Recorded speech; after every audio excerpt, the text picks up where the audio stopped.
전세 사기로 한동안 외면받았던 비아파트가 조금씩 되살아나고 있습니다. 오피스텔 매매도 최근에 분위기가 살아나고 있고 특히 이제 오피스텔 용도라든지 상태에 따라서 세금이 천차만별이라고 합니다.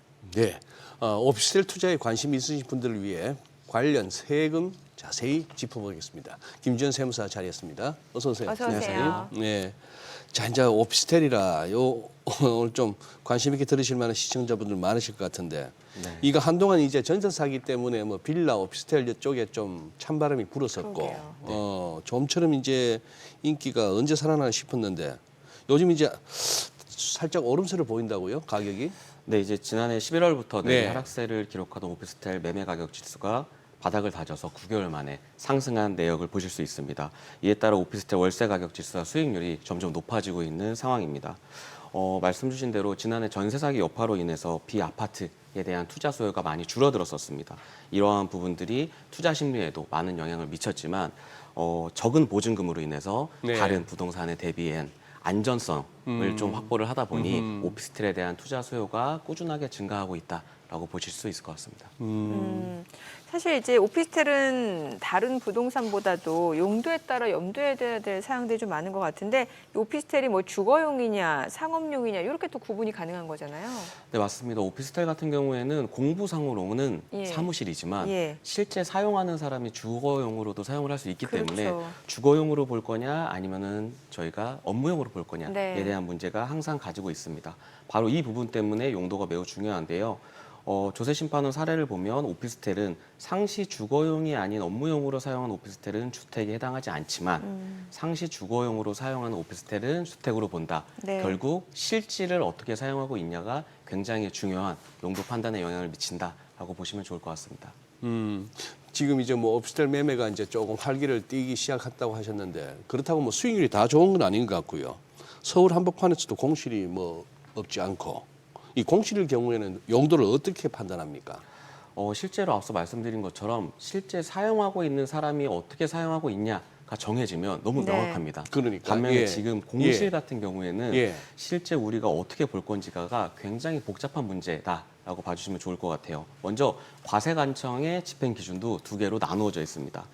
주택 양도일 현재 공실로 보유하고 있지만 해당하는 형태가 주택으로 이루어져 있다. 예를 네. 들면 싱크대가 있다거나 욕실, 화장실, 김치냉장고 또 이 사람의 직업이 그 주변에 있다거나 예, 예. 아니면은 주민등록을 저희가 전입신고를 해서 이전했다거나 예. 이러한 부분들을 다 종합적으로 고려를 해서 사실 판단을 하겠다가 과세관청의 입장입니다.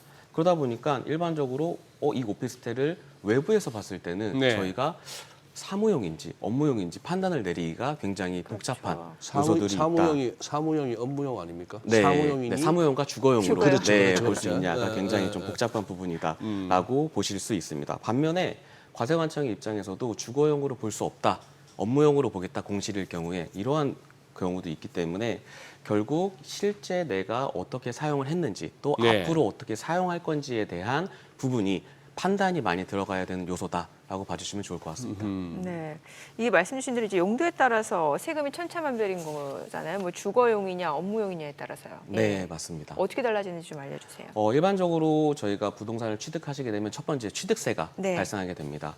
하지만 저희가 처음 오피스텔을 취득할 때는 주거용으로 쓸지 업무용으로 쓸지 정해지지 않았죠. 네. 네, 그렇기 예. 때문에 일반적인 업무용 취득세율인 4.6%를 적용을 하게 됩니다. 반면에 이제 부가가치세, 저희가 해당하는 오피스텔을 구입을 해서 임차를 줬을 때 이제 부가세 문제가 발생을 하는데 부가가치세 문제는 저희가 업무용으로 임대를 할 때는 부가세, 과세 대상 물건이 되고요. 주거용으로 임대를 할 때는 부가세, 면세 대상 물건이 됩니다. 또한 저희가 취득할 때도 고려하셔야 되는 부분이 뭐냐면 부가가치세법상 일반 과세자와 간이 과세자로 나뉘게 되어 있습니다. 많은 분들이 오피스텔을 취득하시면서 부가세 환급을 받았다라고 하는 부분을 경험을 해보신 적이 있으실 거예요. 일반적으로 업무용 오피스텔 같은 경우에는 저희가 토지에 대한 부분은 부가세 공제를 받을 수 없지만 건물분에 대한 부분은 네. 부가세 환급을 받을 수가 있습니다.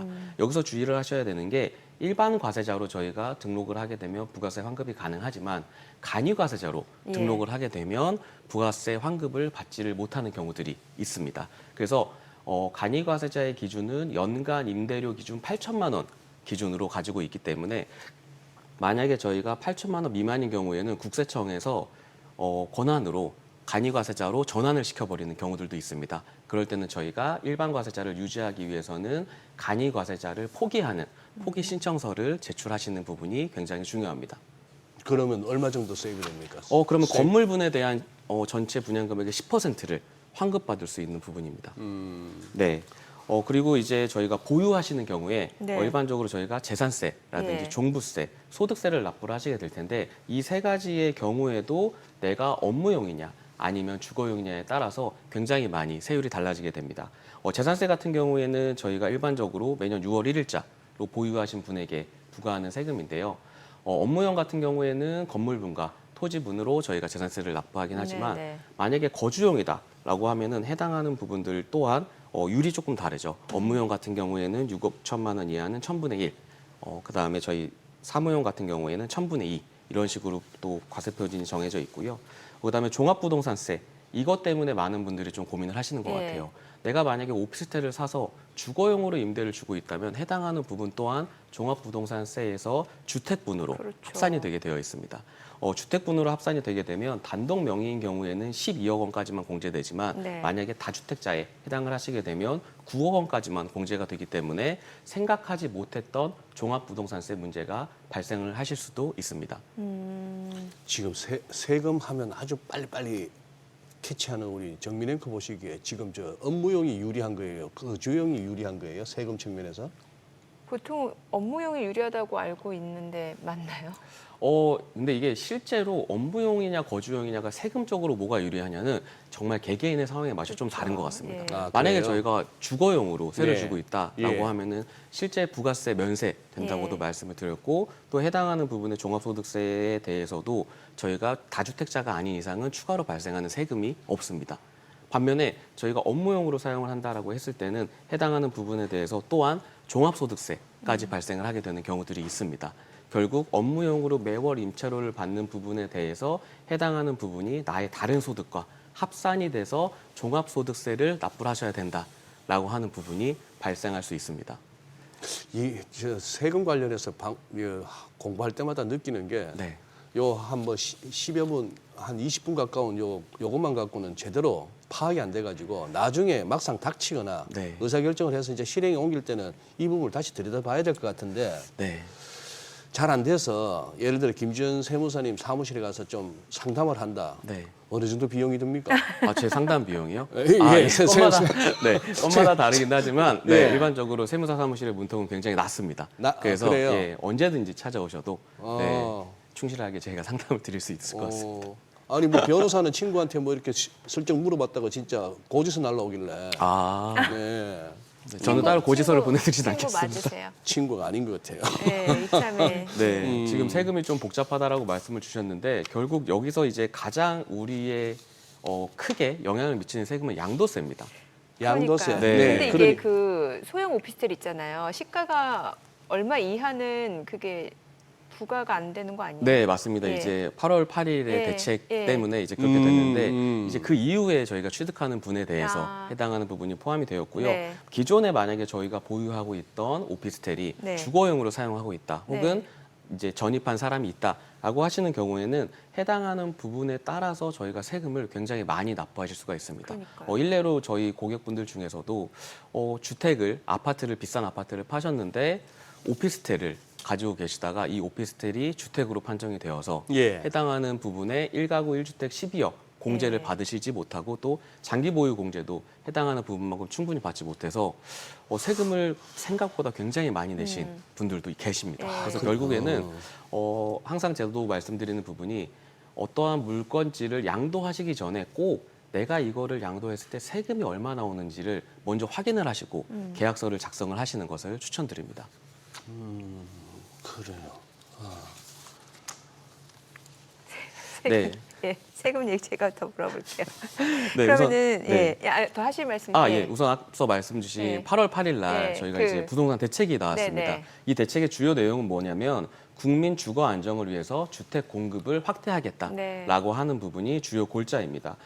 결국엔 이번 정책을 통해서 뭐 재건축을 규제를 완화해서 저희가 도심 내 아파트 공급을 늘리겠다. 또 아파트로 몰리는 수요를 빌라나 비아파트 시장으로 많이 분산을 하겠다라고 하는 전체 측면을 봐주시면 좋을 것 같고요. 네. 결국 2024년도부터 전용 60m 이하 수도권 같은 경우에는 6억 원, 지방 같은 경우에는 3억 원 이하의 다가구나 연립, 다세대, 도시형 생활주택 등에 대해서는 저희가 취득세나 종부세, 양도세 산정 시 주택수에서 제외를 해주겠다.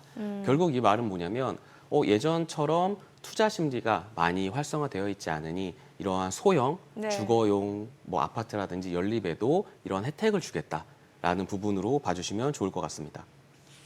아, 저기 3억 원이네요. 네. 수도권은 6억 원. 네.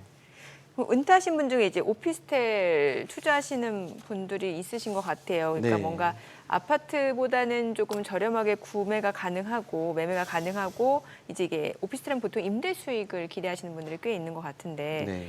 이게 잘못하면 다주택자가 돼서 세금이 또 많이 나올 수도 있는 거잖아요. 맞습니다. 예. 실제로 오피스텔을 이렇게 구입을 하셔서 처음에는 다 업무용으로 예. 세를 주시려고 구입을 하시죠. 네. 근데 만약에 이게 공실이 생기고 네. 내가 너무 공실이 길어지다 보니 해당하는 뭐 부채에 따른 이자나 아니면 기회비용 때문에 내가 다른 세입자를 구하려고 하다 보니 주거용으로 일시적으로 사용하는 경우들이 있습니다. 네.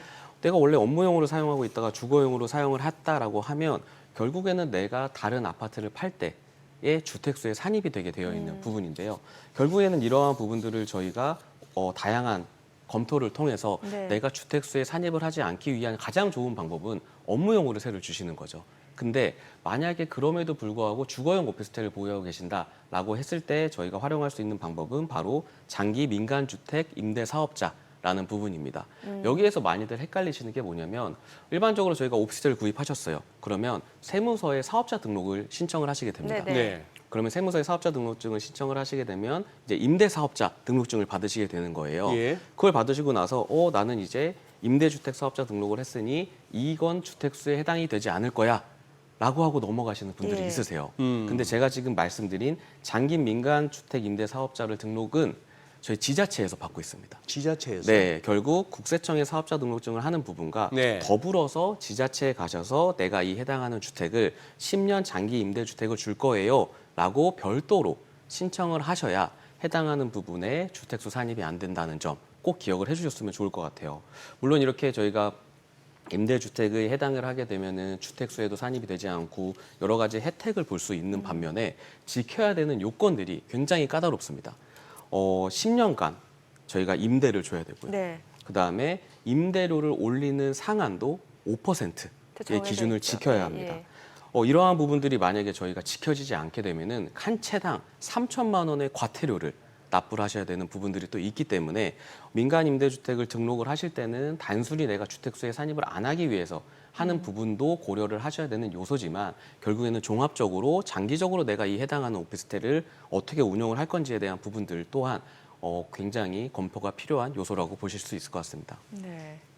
근데 지금 같은 케이스에 나도 모르게 자 오피스텔로 인해서 다주택자가 되었다. 그럼 세금에 문제가 생기고 네, 특히 이제 기존 집 매매하면 이제 또 양도세 문제 생기지 않습니까? 맞습니다. 요거 어떻게 뭐 해결책이 없을까요? 일반적으로 저희가 뭐 내가 원래 아파트를 하나 가지고 네. 있었는데 나도 모르게 오피스텔이 주거용으로 예, 예. 전입 신고가 예. 돼서 이걸 어떻게 해결해야 될까라고 하시는 부분 같은 경우에는 바로 앞서 말씀드린 것처럼 장기 임대주택 네. 등록을 하시게 되면 등록을 하실 달부터 해당하는 주택은 주택도 산입에서 제외되게 됩니다. 네. 결국에는 저희가 이 장기 임대주택을 등록을 하는 게 지금 당장 내가 주택수에 산입이 안 돼서 예. 해당하는 부분들에 대해 혜택을 볼 수는 있지만 결국에는 내가 장기적으로 10년 동안 해당하는 부분들에 대한 지켜야 되는 의무사항도 같이 들어가기 때문에 정말 어떻게 좀 내가 운용을 할지에 대한 여러 가지 요소들을 검토를 해보시는 게 중요하고요.